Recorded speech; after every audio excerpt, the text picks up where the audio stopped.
Salut chers abonnés de la chaîne Investi en Afrique. Salut à toutes ces personnes qui nous suivent, à toutes ces personnes qui nous écrivent, qui nous encouragent. C'est hautement apprécié. Merci bien.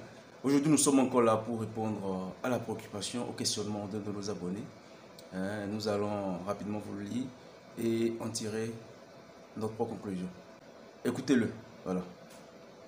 Salut Investi en Afrique. Je suis Mohamed, jeune de 29 ans, ayant obtenu ma licence en agronomie depuis 2019. J'ai lancé il y a de cela un an un petit projet d'élevage de poulets de chair avec un de mes amis d'enfance que je nomme Mokhtar, qui n'avait pas pu finaliser ses études. Au début, je lui ai soumis mon idée qu'il a appréciée. Nous avons lancé notre élevage de 200 poulets de chair, avec un budget de 300 000 francs. La première expérience fut une réussite totale, ce qui nous a permis de réinvestir les sous cette seconde fois avec achat de 300 sujets. Malheureusement, cette fois-ci, lors d'une nuit, nous avons eu la visite des fourmis manias qui ont tué environ 90% de notre cheptel. Le problème aujourd'hui, c'est que mon ami Mokhtar me demande de lui rembourser son investissement. Que faire? Voilà un peu ce qui s'est passé. Voilà. Donc déjà, je salue le courage de Mohamed. C'est pas facile. C'est pas du tout facile d'entreprendre. Pire encore, vivre cette situation-là et être incompris de la part de son partenaire qui est censé normalement dans ce cas vous accompagner et essayer de vous soutenir. Voilà. Et déjà dans un premier temps, j'ai bien envie de te demander, est-ce que votre partenariat s'est fait déjà de façon écrite? Est-ce que déjà Mokhtar, ton partenaire, maîtrise déjà les risques liés à l'activité? C'est très important. Parce que dans un premier temps, comprenez déjà que dans tout business, le risque zéro n'existe pas. Dans tout business, le risque zéro n'existe pas. Donc c'est très important déjà dans un premier temps, avant de vous lancer dans des trucs comme ça, de pouvoir prendre le temps de pouvoir mettre sur papier, noir sur blanc, expliquer déjà dans un premier temps les risques liés à la chose et essayer de mettre sur papier noir sur blanc que chacun quand même prenne l'engagement qu'au cas où il y aurait ce genre de situation, qu'ils puissent quand même assumer les conséquences et que vous tous, vous êtes perdants, tout simplement. Et je pense que c'est à ce niveau que tu n'as pas, que tu as fauté.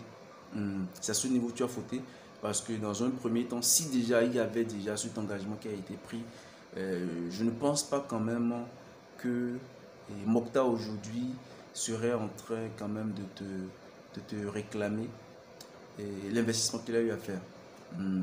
Et ce qui est intéressant dans ça, c'est que le premier investissement, quand ça a marché, il n'y avait aucun problème. Et de combien d'accord vous avez décidé de réinvestir les sous dans le business en passant de 200 à 300, ce qui est très bien. Donc aujourd'hui, déjà, moi, je dis quand même que c'est une bonne chose. C'est une bonne chose déjà que Dieu t'ait permis de voir un peu comment Mokhtar fonctionne. De voir un peu que Mokhtar, en réalité, n'est pas un entrepreneur. Ne fait pas partie des entrepreneurs qui aiment prendre des risques.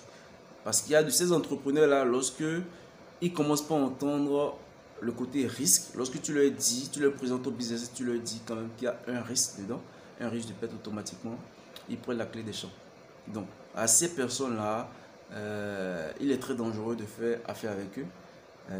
Et je pense quand même que c'est à toi quand même de pouvoir mener une discussion sérieuse avec Mokhtar pour lui expliquer clairement les tenants et aboutissants de la chose. Donc Mohamed, courage à toi, beaucoup de courage à toi. C'est pas facile, c'est pas du tout facile du tout de vivre cette situation. C'est des situations qui arrivent à tout entrepreneur. Le seul entrepreneur qui ne connaît pas de perte, c'est le salarié. Apparemment, tu n'es pas tombé sur la bonne personne. Comme je te l'ai dit, c'est vraiment une chance que Dieu t'a permis quand même de vite découvrir exactement le type de personne avec qui tu es en train de travailler. Et c'est éviter de confondre les choses. C'est pas parce qu'en réalité la personne a grandi avec toi, c'est pas parce que vous êtes amis depuis l'enfance que forcément c'est la bonne personne avec qui tu vas travailler. Pour éviter de gâcher des années de relation, d'amitié, tu as d'éviter de pouvoir quand même lancer ce type de business avec certaines personnes.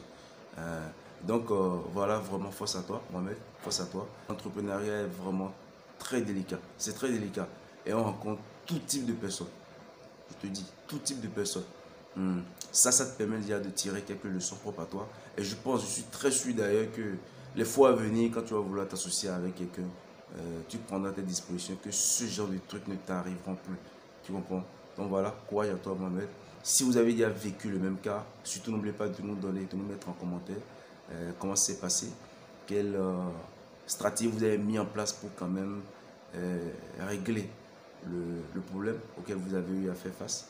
Et merci infiniment, merci infiniment. Surtout, n'oubliez pas de vous abonner, d'activer la notification si ce n'est pas encore fait, pour ne au grand rien louper de nos prochaines vidéos. Allez.